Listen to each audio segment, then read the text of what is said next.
sec. Okay, actually, for those of you who have Humashim, it's Parashat Toledot. We're going to spend most of our time, believe it or not, in this week's Parasha. I'll give it one more second.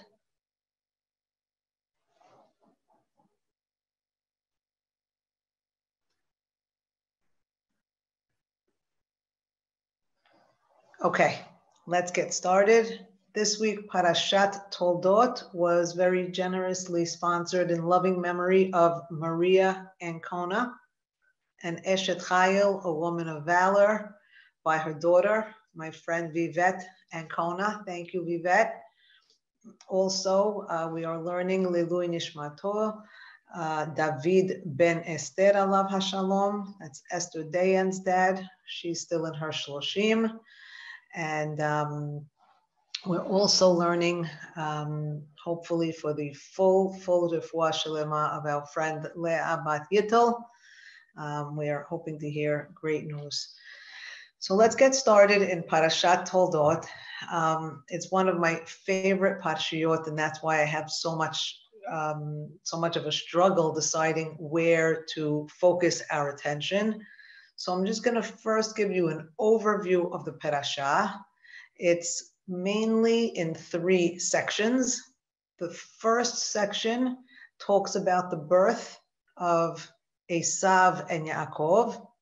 The next section deals with Yitzhak and Rivka going to Gerar, spending time and dealing with wells with Avimelech. And then the last part deals with the blessings that Yitzhak gives to his sons and all of the scheming that takes place there. The big question I always had was, why is the story of Yaakov and Esav broken up or interrupted, so to speak? Chapter 26 comes in the middle of chapters 25 and 27, which talk about the birth and the blessing. And then in the middle, we have the story of Yaakov, of Yitzhak and Rivka going to Gerar. Many commentaries say that that whole chapter is out of place. It doesn't even belong there. And then a bigger question would be, so why'd you go out of your way to insert it in the least likely place? So hopefully we will address some of these issues. I entitled the class today, One Womb, Two Worlds, and we'll see why pretty quickly. Let's start right in the beginning of the parasha. Ve'ele toldot Yitzhak. These are the generations, these are the offsprings of Yitzhak, the son of Abraham. Abraham gave birth to Yitzhak. And the commentaries really spend a lot of time saying, if you're going to talk to me about the offspring of Yitzhak, what I would expect is the future, what comes from him, what comes forward from here. And rather than moving forward, we see that the Torah is pressing the rewind button. It's returning us, it's taking us back. We're going back to Abraham. And that's a question we're going to have to ask. And it doesn't just do it here, it's going to do it throughout the parasha. Abraham is constantly going to be referenced, even though he passed away at the end of last week's parasha, like Sarah, he is alive and well, way past his life ending, his physical life ending. But we'll keep reading. Vayhi Yitzhak, and they tell us that Yitzhak is 40 years old, or was 40 years old when he took Rivka. And now they're going to describe Rivka in major detail. She is Rivka, Bat Betuel, Ha'arami, Mipadan Aram. She's also Achot Lavan Ha'arami. We have 9 words, Yemei Lida, like 9 months to get pregnant. There are 9 words describing our Rivka here, the daughter of Betuel, who is from Aram. He's from Padan Aram, and she's also the sister of Lavan, who's from Aram. And this focus on Aram, and at least 3 times in this verse Many of the commentaries will say that she still has genetics, she still has this attachment or this association or affiliation because she comes from Aram. Maybe the text is trying to tell us something here, and some of the commentaries say that God answers him in the next verse. Let's read it. So when he took Lo Isha, when he took her as a wife, Vayetar Yitzchak leHashem, and Yitzchak is going to pray to Hashem. Nochach Ishto, he's going to stand diagonally opposite his wife because she was an Akara. And Vayeater lo Hashem, and God right away answers him, and Rivka becomes pregnant. We have to stop for a minute and just look at the verses and see what's going on. Yitzchak decides to use a form of prayer called Vayetar. An eter is a pitchfork. It's something that's used to turn over the hay. And so the commentaries say that Vayetar means that what he wanted to do is he understood that there's some kind of a gezerah, of a decree that she can't give birth. And what he's asking of God is to turn it over. And the fact that she's an akara, that she either doesn't have a womb or cannot conceive, is Yitzchak's way of saying, God, I'm asking you to overturn a decree in the physical world that I know in the spiritual world could easily be changed with your bidding, God. And so and of course, just so you have a broad sense of a lot of the commentaries, some people say that Yitzchak was the one who couldn't have the child, and that's why Yitzchak is the one who's praying, and that's why Yitzchak is the one who was answered. It does say that she was an akara, but it also says that God answered him, and there again are a lot of commentaries. He answered him because he's the son of a tzaddik, and not her because she comes from Aram. There are many ways to look at this, but moving forward, this is what I find very, very interesting. First of all, right away, Vataha Rivka Ishto, a lot of things we're seeing, even though he's the son of Abraham, he's his own person in many regards. As is she, even though she grew up in the shadow of Sarah, she was very much like Abraham, we had said. She possessed many of his qualities. She had that zirizut. She was always running and meeting her guests. She was the hostess with the mostess. And when she was asked, will you go? She says, Elech, and she does halech lech, and she leaves her family like he left his family. And we compared her a lot to the chesed of Abraham and a lot of his quality traits.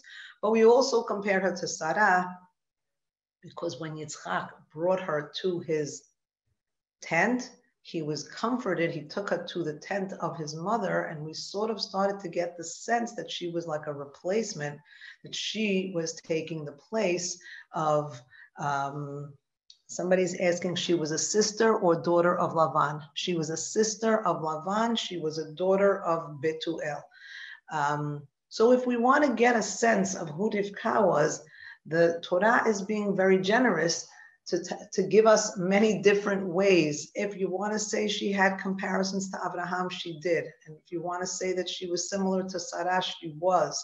But she's also now charting her own course. She can't have a child for 20 years living in the land, and she doesn't bring in another wife.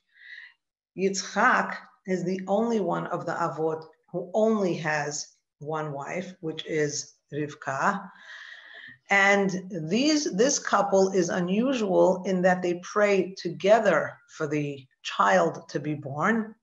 And what I find so interesting is that when Rivka becomes pregnant in verse 22, the children start to either be agitated or move and have excessive movements.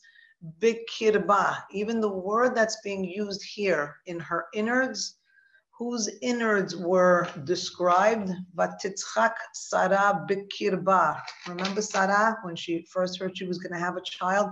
She has a part to her, Rivka, That is a very deep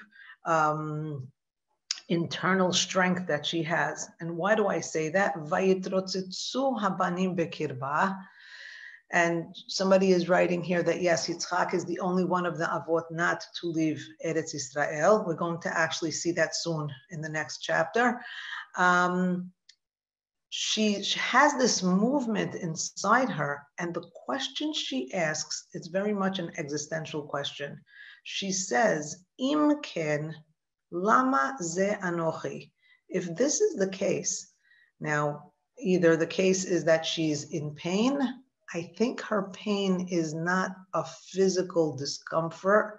I think it's an emotional concern, because the emotional concern would lead her to this existential question, which is, Im ken lama ze anochi. Why did I get ze? Ze in text is usually the other, the one who's not going to inherit, like lo yirashcha ze. If she's asking a lot of questions, the first one is, Lama ze anochi. We could just take it on the simplest level, which is really probably the most profound. What am I doing here? What is my purpose? Lama ze anochi. What's my raison d'etre? What's my reason for existence? And that in and of itself is a big question. But I think she's asking more, and that is, why was I chosen to be the one who's going to bring ze, this one, the one who maybe isn't going to inherit, into this world? She's already coming off of the family where she knows about Haggad, and she knows that there's one that inherits and one that doesn't inherit. And she's saying, but I am the rightful wife, and I am the only wife, so why would I need to have a zeh? Why would I need to have somebody who isn't going to be part of the covenant? And she's not sure what's going on. And the most beautiful part, I think, of this whole chapter for us today to read is when she has an issue, these words, Vatelech lidrosh et Hashem. I love if you have a chumash in front of you so that you could see that what's taking place is she doesn't go to Yeshivat Shem Va'eved according to the plain text.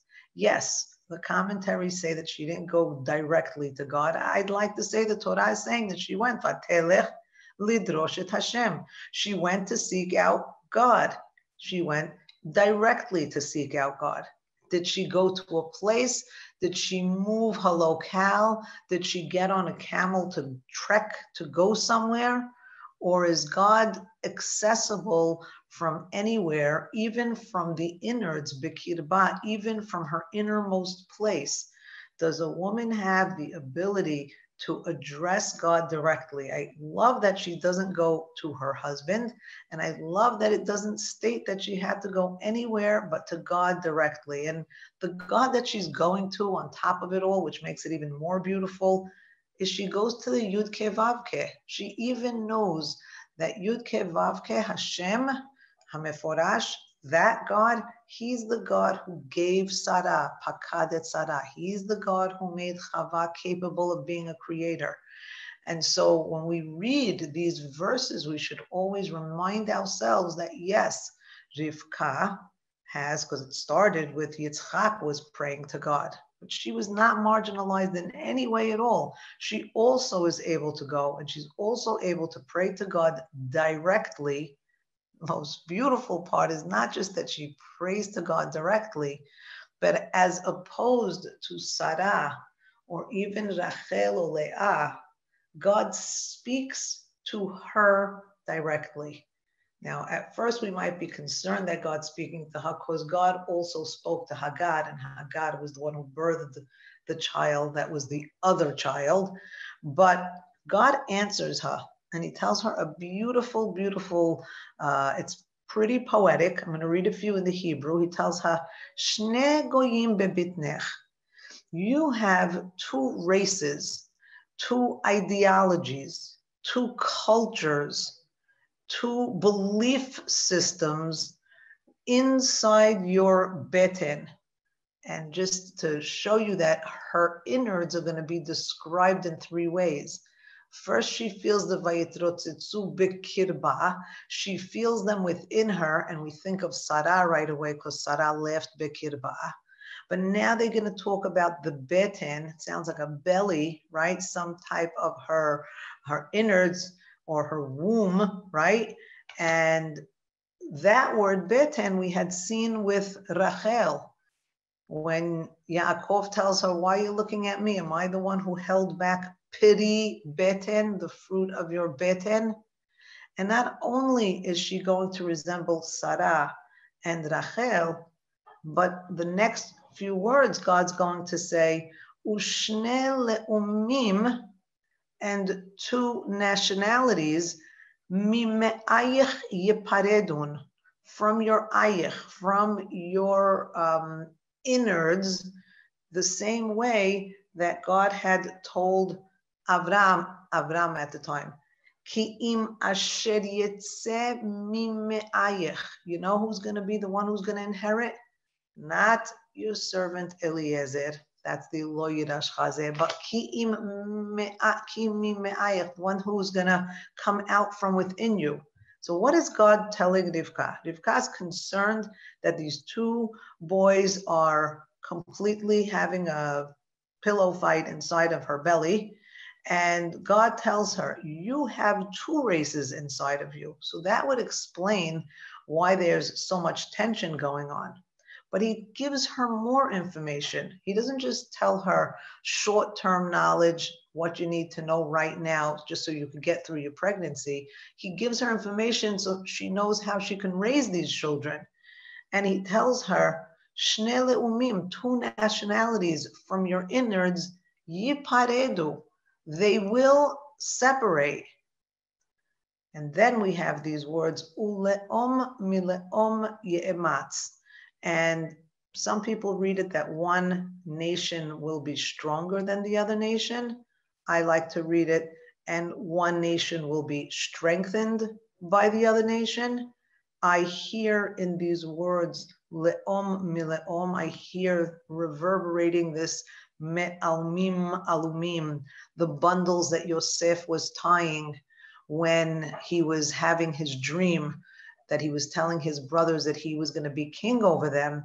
Here we were in the field, he says, and we were me'almim alumim, we were tying together bundles. Maybe what he didn't understand is that united we stand, that in tying ourselves together, in binding ourselves together, in unifying ourselves, le'om mile'om ye'emat, we, the children of Yaakov, could be able to accomplish what the children of Yitzhak maybe couldn't. Because the children of Yitzhak, we're going to be introduced to them now, this was their prophecy, that one was going to strengthen the other, that together they were going to complement each other, and they were going to fill in the blanks for each other. And then we have these last three words, Verav Ya'avod Sa'ir. And these don't really qualify one way or the other, whether the younger is going to serve the older or the older is going to serve the younger. The more typical way to read it is Rav, the older one, even though it doesn't say Bechor, which would correlate much better with the word Sa'ir, the younger, but it says Rav. The most common way that it's read is that the older, Ya'avod Sa'ir, will serve the younger. It can also be read, in all fairness, is that Rav could be much, plenty. Much, Ya'avod Sa'ir, much will the younger serve. It could also be read that Rav, that the older one, Ya'avod Sa'ir, will enslave the younger one. So whether the older one is going to enslave the younger one, or whether the older one's going to be a slave to the younger one, is ambiguous. And I'd like to suggest that it is intentionally ambiguous. I think the intention here is to say that when God gives a prophecy, he is not making a fait accompli. He's not deciding that something is destined and it's finite. He's giving it in a way that, depending on where you're looking from, or depending on the way that events unfold, one is going to be, what's clear, it seems, is that one is going to be subservient to the other, but we're not sure which to which. And this is how we lay down the foundation for the upcoming birth of these children. In verse 24, Vayimle'u yameha laledet, her days become complete. And vehine, whenever we see this word vehine, we know there's a divine intervention. Vehine tomim bebitna. The word that's being used for twins here as tomim, as opposed to teomim. Tomim are twins, as are teomim. I'd like to think that tomim means that they are fraternal. They each have their own sac. I mean, it's clear that they were fraternal twins because they looked nothing alike, and the Torah is going to support that. We do have this word tomim written with an aleph later on with Tamar, when she has her children, Peretz and Zarach, and I actually think those two could have been identical twins because one of them has to have a red string on his hand, and why would I need that red string unless they were both identical? So anyway, God makes them fraternal, and I think that's the reason for the vehineh. The reason that God is involved in this story is he wants to say, one womb, two worlds.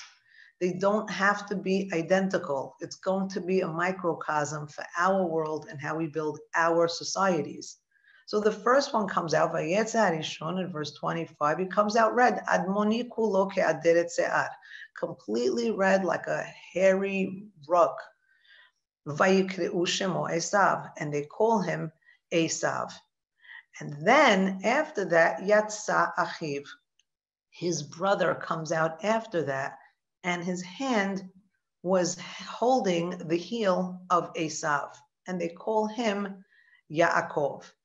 And Yitzhak, they're telling us here, was 60 years old when he gave birth to them. That's how we know that they were married for 20 years, because it had said earlier that he was 40 when he married Rivka.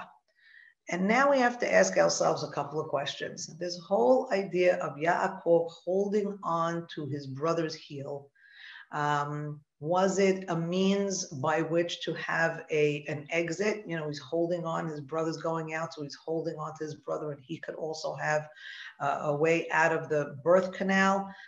Very possible. There are a lot of commentaries that have different opinions on this idea of holding on to the heel of the other. But before we talk about that, I would like to sort of consider, how were the two twins placed inside the mother's womb? What was it possibly that was causing all of this friction? Because whatever was going on in the womb is clearly going to continue now outside of the womb. And maybe we can take a peek and understand what was it exactly, or what could we understand about either babies in utero or even twins? It seems that when the baby is inside the uterus, if you ever see pictures of a sonogram, for instance, you'll see that the head is curled down. It's sort of even like touching the belly. It's the head, and I'd like to use different words and say that the brain and the heart are in very close proximity to each other when the baby is inside of the womb. And there are these waves that are emitted from the heart to the brain. There are a lot of studies being done about that now. How does the heart speak to the brain? How does the brain speak to the heart? It's possible that when there were two inside one womb, there was some kind of dissonance, because maybe the heart of one child excuse me, was so close and so squashed and so compact in the womb that the messages from the heart of one baby could have been going to the mind or the brain of the other child, and vice versa. And so maybe what was going on within the children themselves is not that they were fighting with each other, but that there was tension with what was going on in their own hearts and how it was speaking to their own minds. Their hearts and their minds weren't in line, weren't in sync with each other. And this is what could have caused all of this tension.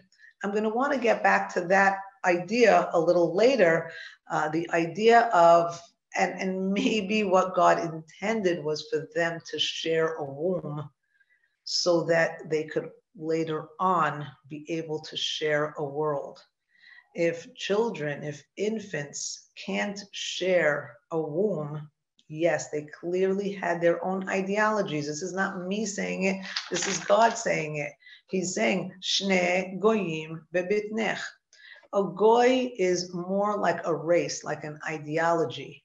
A goy gadol, it doesn't really base itself in any specific geographic location, whereas an ummah, a nation, has to have a place and a space in order to have its identity. A nationality is identified by where it is located.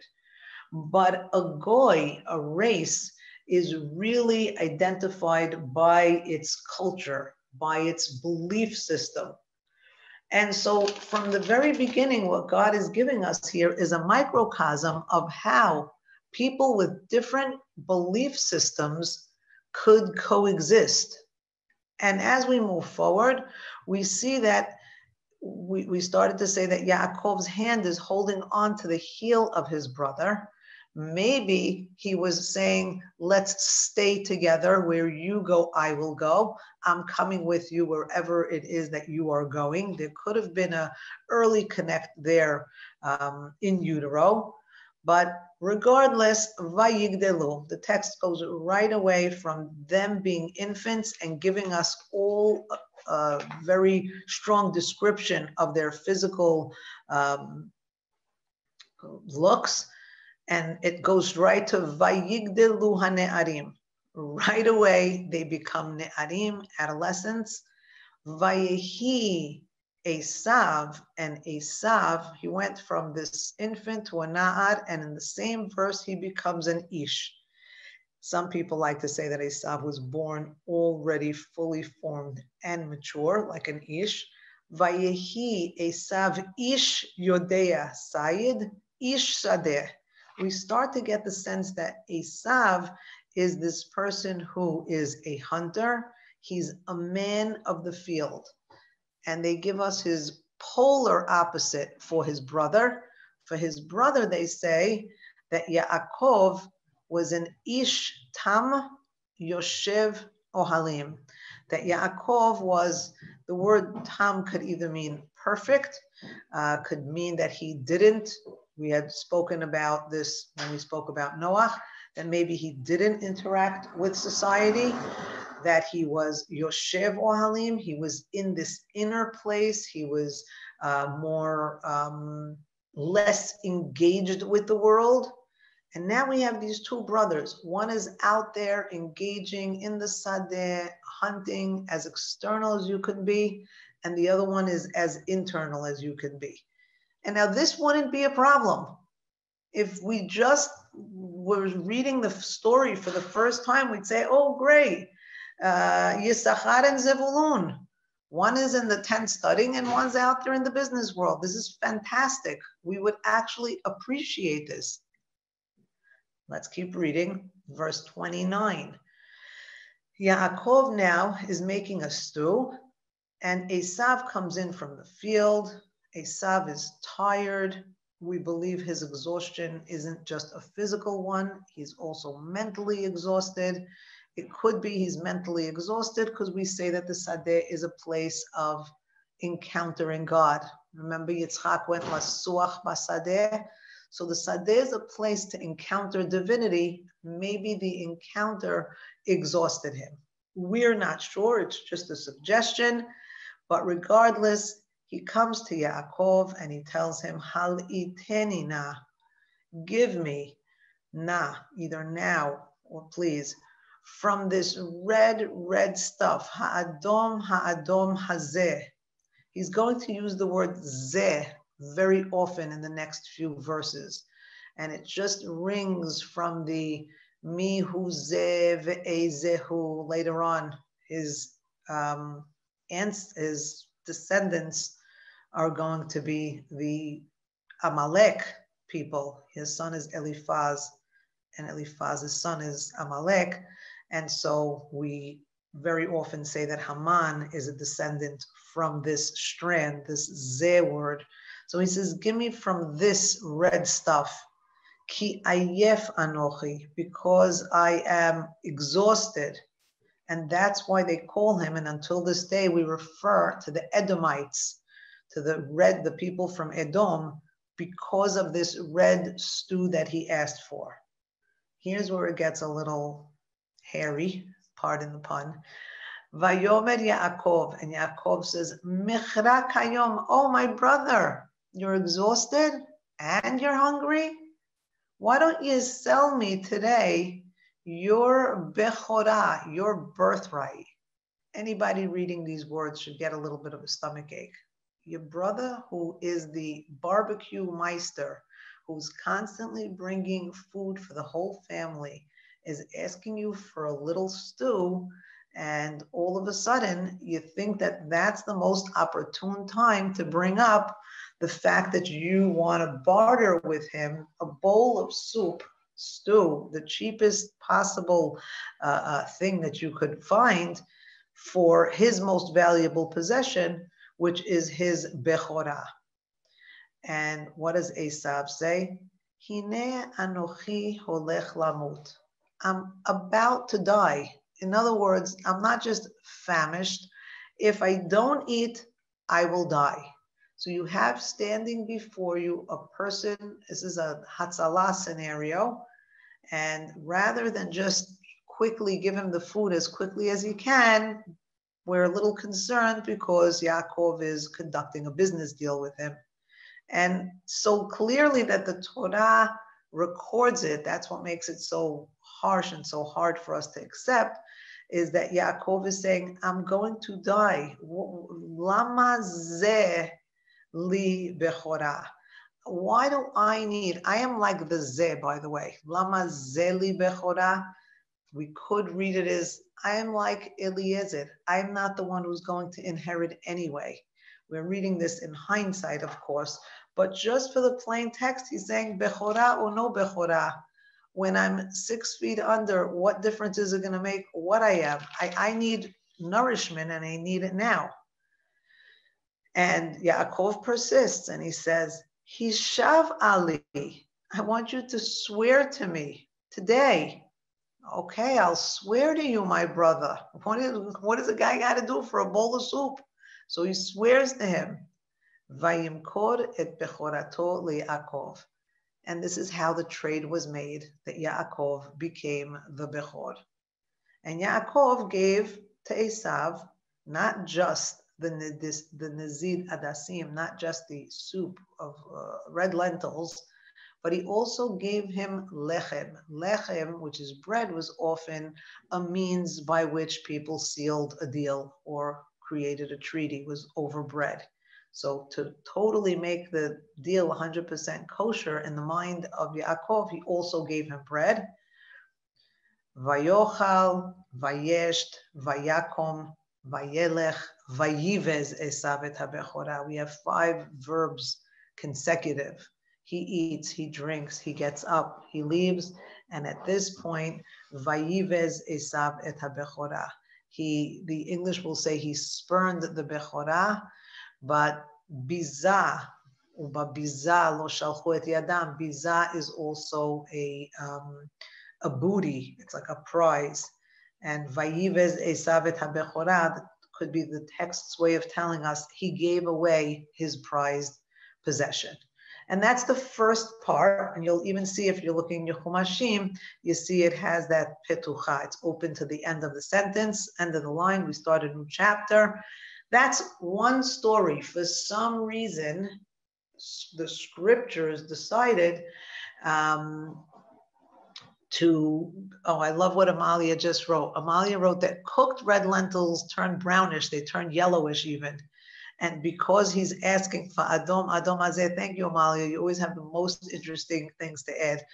Because it was still red. Lentils aren't red unless they're still raw. It could be that he was even eating the lentil soup in its raw form still before it was cooked, because once those lentils open up, they sprout into a yellowish brownish color. That's a beautiful point. Thank you. Back to our story here. For some reason, we decide, or somebody decided, God decided actually, to give us a commercial break. I'm going to take a break in the story, and the story that I'm taking a break from is going to have something that seems completely unrelated. Because if you'll just go to chapter for a minute, to chapter 27, it seems like our story is going to pick up where we left off. Yitzhak gets old and he's calling Esav his son, and they're going to have a blessing. Who's the older? Who's the younger? So it's going to pick up there.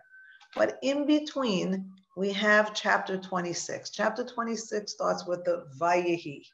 And I think after giving it much thought, it's perfectly placed. If we sit and really unpack what's going on here, Vayehi ra'av ba'aretz. Anytime you see these words, you should get the chills. You should say, shoot. Vayehi ra'av ba'aretz. The aretz is supposed to give of its yevula. We know that the earth was created to give of its bounty.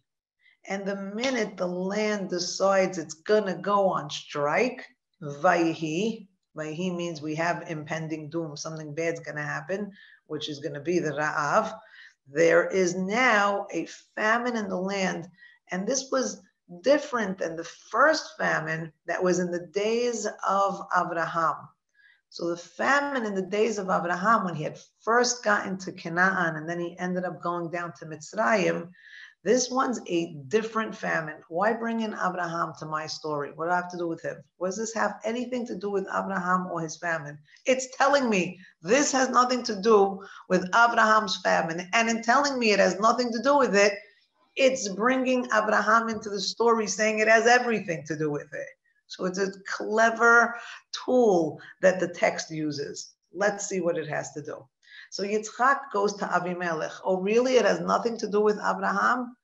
Like Abraham never went to Avimelech and Gerar? The Melech Pelishtim Gerara? Same thing, like father, like son. And God appears to him there and he says, don't go all the way down to Mitzrayim. Stay in the land that I am going to tell you. Now, Gerar is in the south of Israel. It's between the Gaza, between the, today the Gaza Strip is over there, and Be'er Sheva.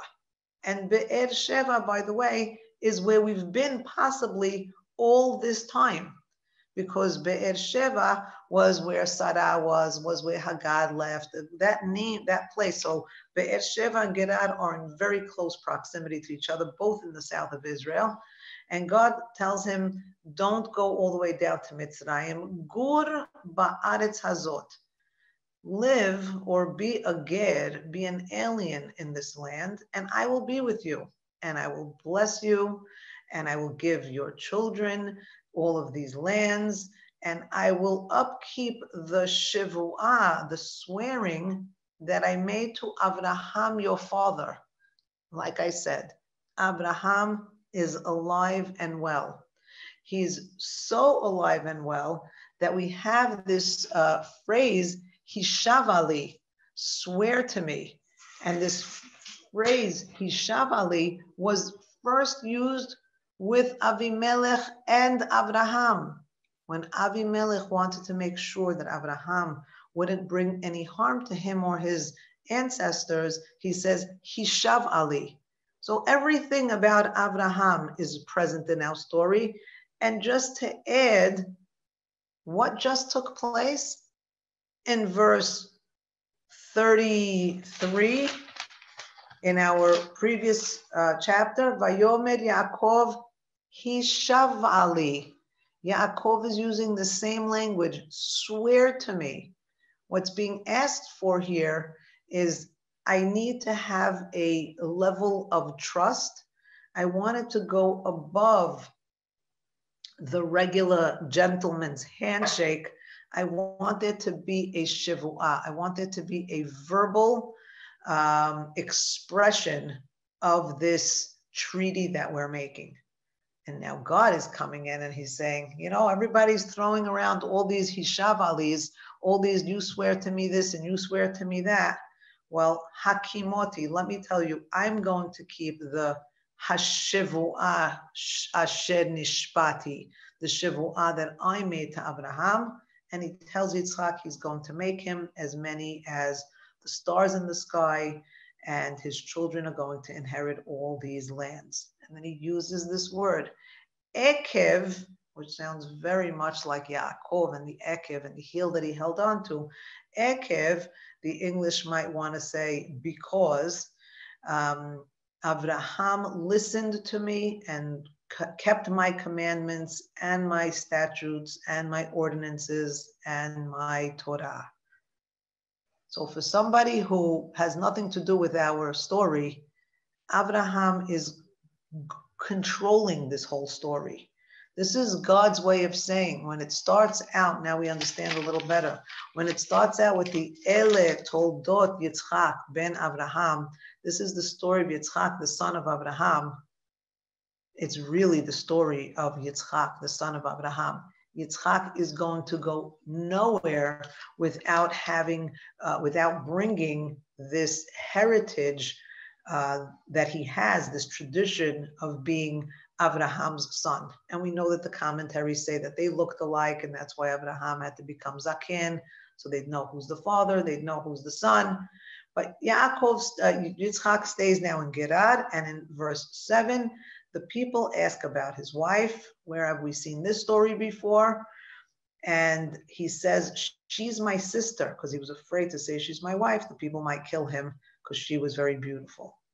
And it happens to be after he was there for some time, Avimelech looks out the window and he sees Yitzchak metzachek et Rivka. He is behaving with her in a way that Avimelech could tell that she is his wife. And Avimelech calls Yitzchak and he says, Achine, didn't you say she was your sister? I see she's really your wife. And Yitzchak says, I was afraid that I would be killed on her account. And Avimelech says, one of our people almost slept with your wife, and you would have brought a terrible shame on us. And Avimelech tells his entire nation, nobody's allowed to touch this man or his wife. Anybody who touches Ba'ish Hazeh, this man, this outsider, this one who's a ger, who's not one of us, or his wife, Mot Yumat, will die. And now we have exactly what takes place in our Galut today, which is Vayizra Yitzchak.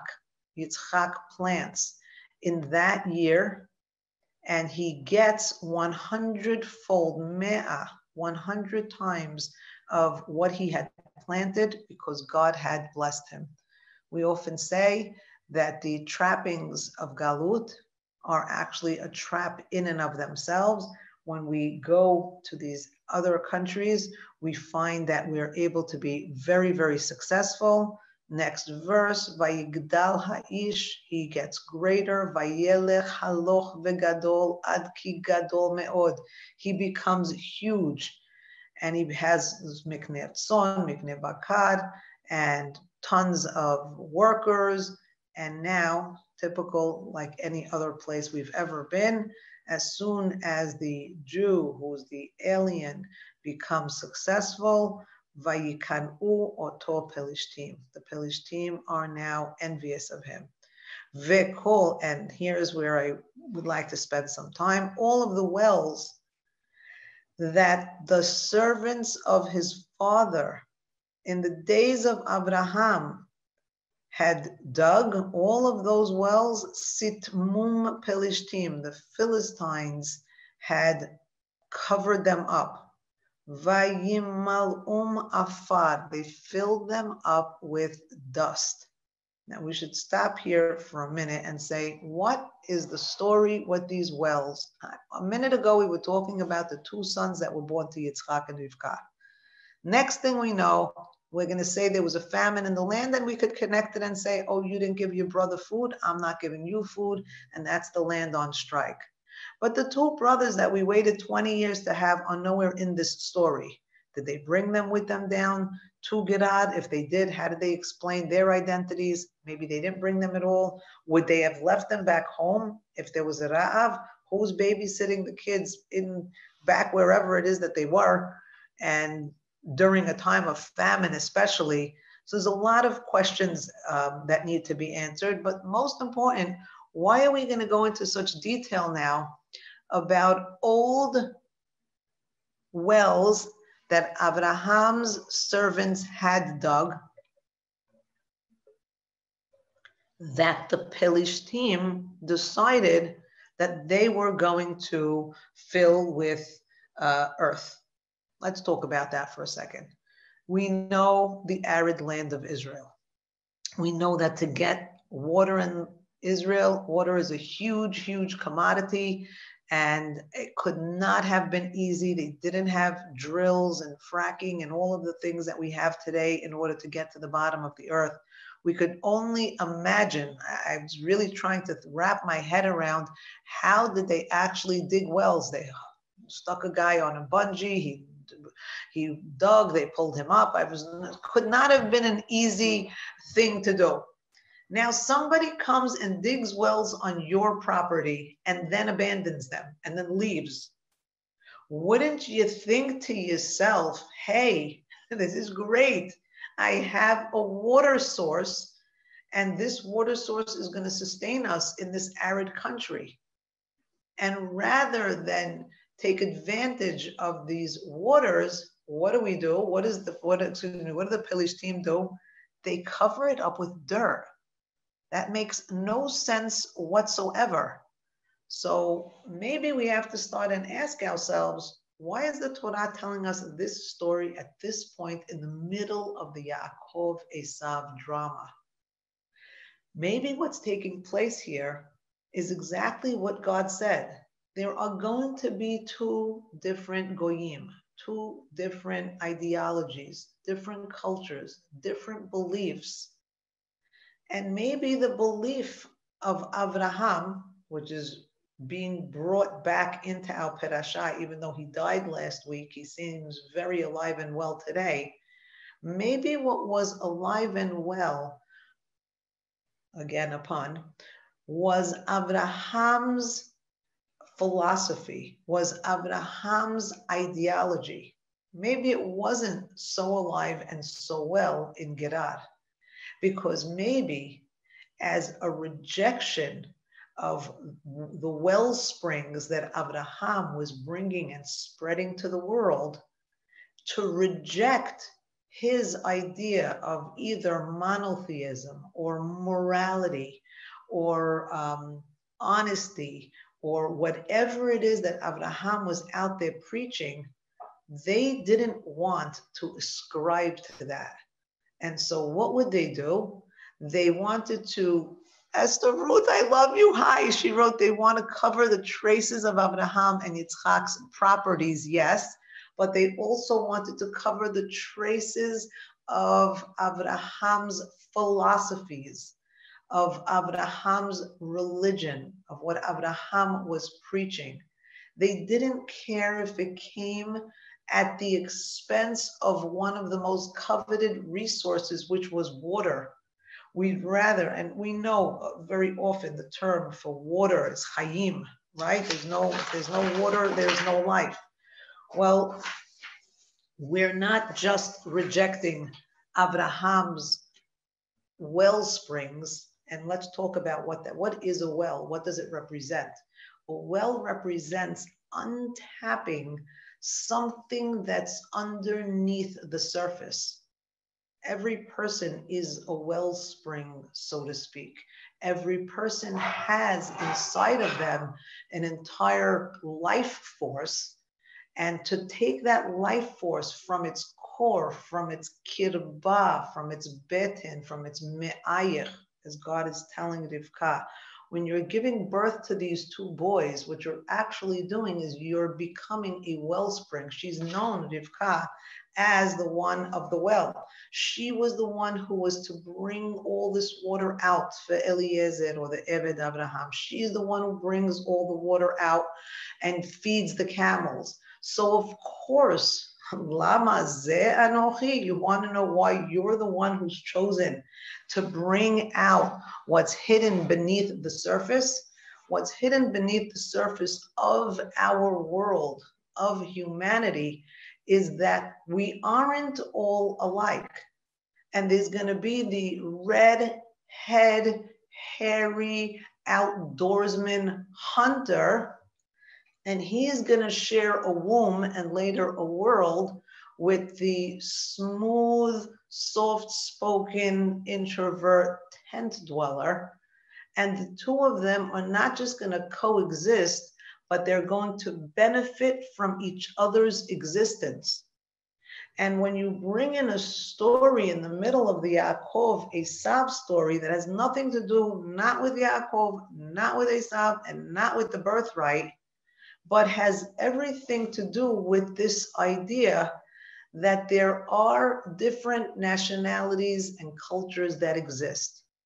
And here, what happens in our little story, it's just a microcosm of us and how we're dealing with the outside world. Abimelech tells Yitzchak, Lech me'imanu ki atzamta mimenu me'od. You have become much greater. You have become atzum, varav. We're hearing the words that we had heard in Egypt from Paro to his people when he wants to annihilate the Jews, that we have become atzamta mimenu. Remember those words? Hine am rav ve'atzum mimenu.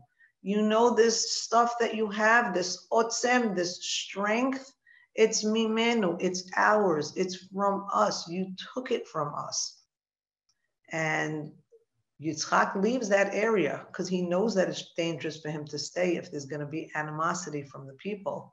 And he stays in Nachal Gerar, by the, it says by the valley, but a Nachal could also be a stream or a brook of Gerar. And he starts to redig the wells that his father had dug. Why are we telling ourselves this? Why is he now redigging those wells? Because he's re-establishing the values that his father had established. And he's going to face controversy when he does this. So the first, it says, because the Pelishtim had covered them up after his father died. So Abraham, they felt, was a person that had his ideologies, and when he dies, so does his philosophy. But the Torah is here to tell us that's not the Jewish way, that's not morasha, that is not heritage, that is not what we're leaving as an inheritance to the world. What we're leaving is that the son is going to continue in the ideology of his father. And by Yitzhak now continuing to dig these wells, what happens? The first one that they're going to dig, first they dig and they see Vayimtzeu sham be'er mayim chayim. I don't think it's a coincidence that the Torah is telling us that the water that they found was living waters. It's waters that are going to provide life. And the life that it's going to provide is the life that comes by living in a moral, ethical way. And what happens? We're going to, in the world, every time we try to bring chayim, mayim, water, purity, ethics, and morality to the world, vayarivu ra'ei Yitzchak, we're going to encounter fighting, the fightings of the shepherds of Gerar with the shepherds of Yitzchak. It reminds us of the fighting of Lot with the shepherds and Abraham's shepherds. This infighting of shepherds is not news. It's different ideologies. It's whether or not we could take land that doesn't yet belong to us. It's whether or not we want to stay in one land and let the other land, like Lot had chosen, he'd rather go live with evil people. It's an ideological choice that Yitzhak is now establishing. And he's saying, I am choosing to uncover the well springs of my father. I want to bring to light his teachings again. And that's what's going to sustain the world the way water sustains the world. And they dig a couple of times. The first one, they call it Esek. Esek, because hit asku, because there was a struggle between them. The next one is called sitna, because there was all kinds of quarreling between the locals and the people who wanted to bring to light that intelligence, that light of God that's literally needs to be brought to light. Anyway, finally, the third one, they call it Rehovot. And I think it's very beautiful that there's no fighting with the third well. And they named the third well Rehovot Ki Hirchiv Lanu, because God made space for us. And the Torah is starting to tell us that different nationalities need different spaces in order to have their identities. And not always are those spaces going to have the same goy, have the same culture, have the same belief system. And here is where God said, 2 schools of thought require 2 schools. I need to give you all some space. He goes from there to Beersheba, and the story is going to end pretty quickly with Avimelech wanting to make peace. Skipping a little bit just to, I see the clock is ticking feverishly. By the end of our story with Yitzhak and the wells and Avimelech, when does Avimelech come and respect him? Avimelech comes and respects him, and he respects him when Yitzhak not only respects himself, respects what he owns, respects what his father established. Once the Jew respects who he is and respects what he is made of, what his foundation is, taps into his well springs that are far deep into the surface, the well springs that we contain within each one of us, when we're able to tap into that area, the rest of the world comes and starts to respect us too. And all of a sudden, what happens? They say, oh, nichreta brit imach in verse 28. Now you want to be our best friends. We want to make sure that our children and your children will always behave in a peaceful manner with each other. And they make a treaty and they make peace with each other. And they say that the name of the place is called Be'er Sheva, because there are a few reasons. One is for the Shivu'ah, because they made a swear there, but also because 7 wells had been dug and uncovered in that place. I gave you this piece. I usually just skip over the whole Avimelech and wells story, but I think it's important.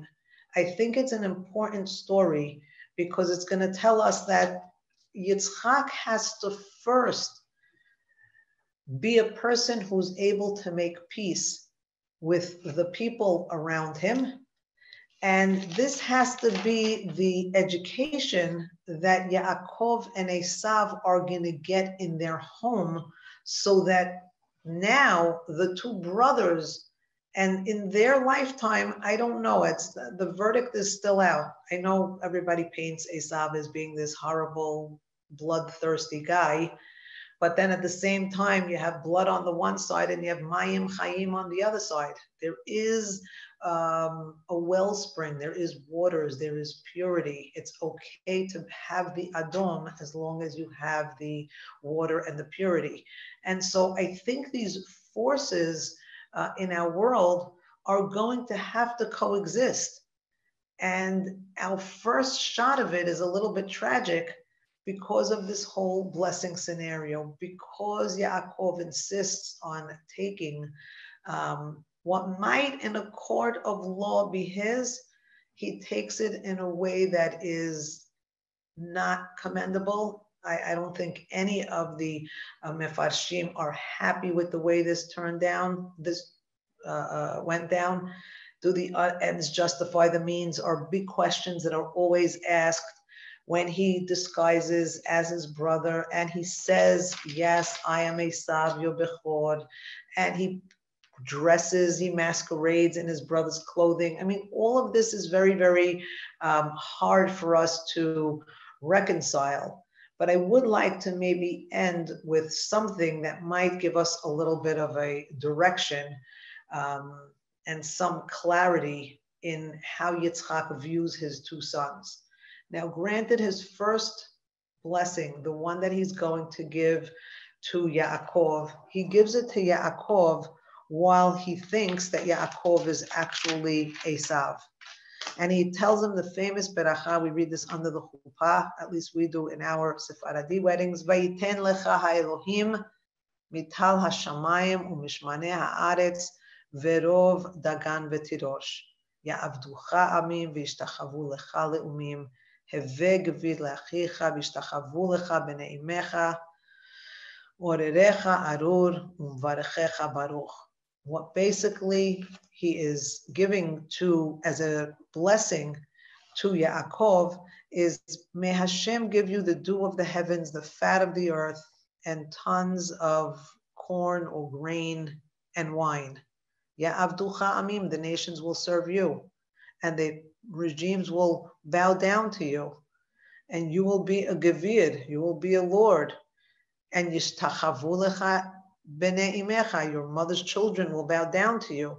It seems like he is giving Yaakov the prominence of being the head or the chief of his sons. But I'd like to focus on the material things that it seems he's giving him.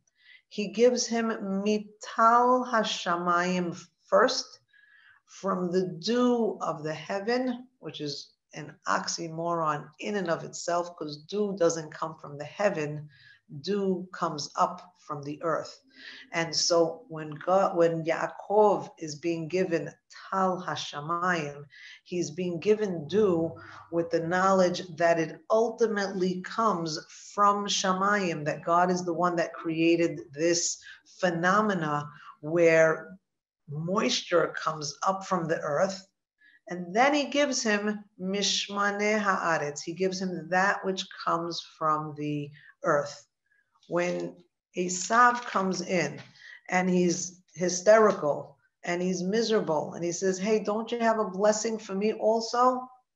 The blessing that Yitzhak gives to his son Esav, knowing it's Esav, is the opposite. Hineh mishmaneh haaretz yihye moshavecha. Your lands are going to be from the fat of the earth. Umital hashamayim me'al. Do you see the inversion? One gets tal hashamayim and mishmaneh haaretz. The other one gets mishmaneh haaretz and tal hashamayim. Simply said, the blessings for Yaakov are going to come from above to below. The blessings for Esav are going to come from below to above. The flow of energy towards Yaakov is going to be from upper to lower. The flow of energy for Esav is going to be from below to above. What does that start to tell us? It actually takes us back to the womb. It takes us back to their earliest creation. It takes us back to one being Admoni Kulo and the other one being Ishtam Yoshev Ohalim. Yaakov, since he got the beracha first, so we'll describe him first. He is going to be the one that's going to operate first from the brain, first from the higher upper sense of intelligence, And that's going to affect the rest of his body. He's going to use his mind to affect his heart. He's not just going to be impulsive. He's very thoughtful. He's very calculated. As we know him to be later on, when he's going to meet with his brother, he goes through an entire calculated, even today, even this plan, even the fact that he's making soup, he was already calculating, how am I going to get the bechorah? How am I going to get the beracha? He's going to use first his mind. His mind's going to affect his heart.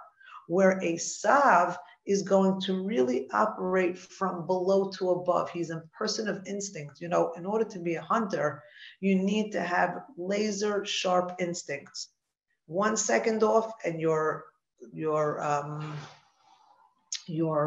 prey is gone.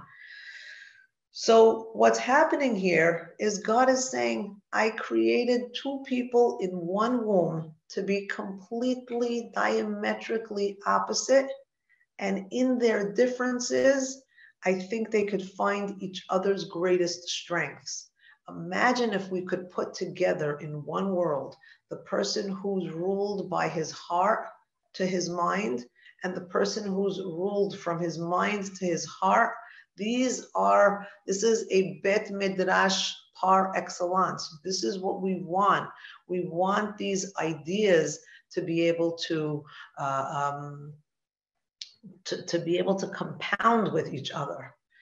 And so for today, I know this is I cannot put a soft pasuk here at the end. The text doesn't put a soft pasuk for it either. This story is far from over, but I think what's being established in this week's Parasha is our appreciation for the different cultures, for the different nationalities, for the different ideologies, for the different beliefs and thought systems, knowing they're not all going to be exactly like ours, but also knowing that our belief system are like the wells of Avraham Avinu. They are well springs that bring forth light, that the morality that Abraham is establishing, although there will be cultures who will try to stomp it out and to suffocate it, even at their own demise, even at costing them their own what's that word I'm looking for? Resources, their own natural resources.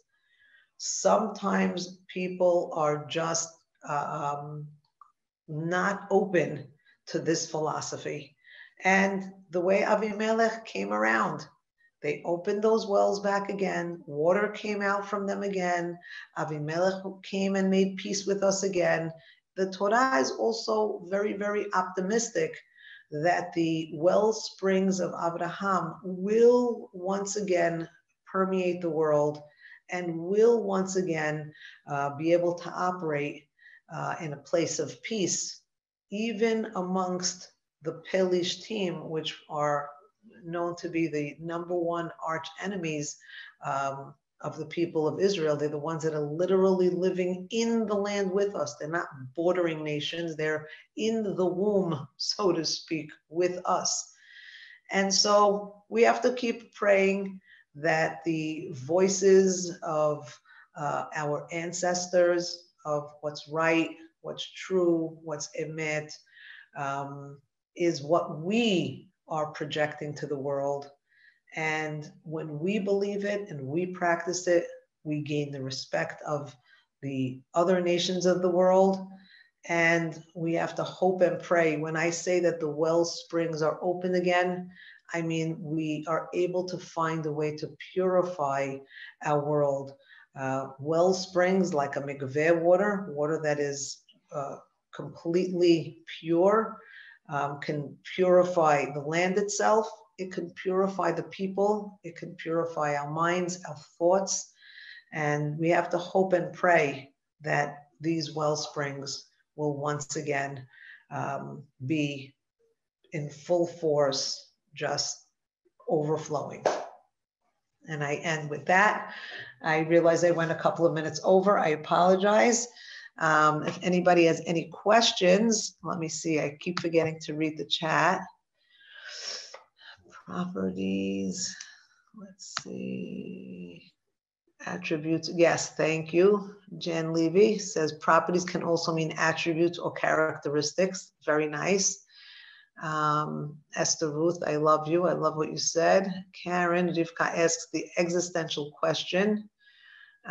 Perhaps he feels, Esav also asks that question, Lama zeh, he feels abused by his brother. I know it's a very, very, very hard reality when we read that story. Thank you, Karen. And Amalia, I loved what you said about the lentils. And Jew, I'm going to guess that maybe that's Judy, is the only one of the avot. Thank you, everybody. If any of you would like to say anything, you're unmuted. Argue with me. Don't argue with me because you don't know the details. I'm asking you what happened. Thank you, Yashikoa. Thank you. Thank you. Wait, I'll just unmute myself. Oh, no. Okay, I just didn't want anybody who didn't want to be heard to know that. Thank you, Vivien. It was great. Thank you. If you want to unmute your own self, feel free. Thank you, Vivien. Thank you so much. Nice to see you guys. Wait, let me see who's here. I love looking in the boxes. Hi, Peggy. Who's there? Thank you. Thank you very much. Hi, Rachel. I see you. Oh, Linda, I didn't know who you were, but now I see you. You're the one who made the beautiful comment. Thank you for that. Thank you, Vivien. It's Hi, Debbie. Amal. Thank you so much. Who's that? Nice to see everybody. Kodesh Tov. Oh my goodness. Thank you. Amen. Thank you. Thank you, Vivien. It's Debbie. Oh, hi. Thanks Nice so much. to see Hi. you. Yeah, I miss you. I just don't show my face. I just don't show my face. It just says Zoom user, so I'd have no idea who that was. Thank you. Thank you. Thank you. You're nice, wonderful. Nice wonderful. To see you. Thank you. All right, everybody have a beautiful week. Hi, Hey, Moselle. thank you. Hey, thank you. Take a walk during your shiur. I love that you're getting some exercise in. Yeah. Have a great day, everybody. Bye, Viv. Take care. Bye-bye.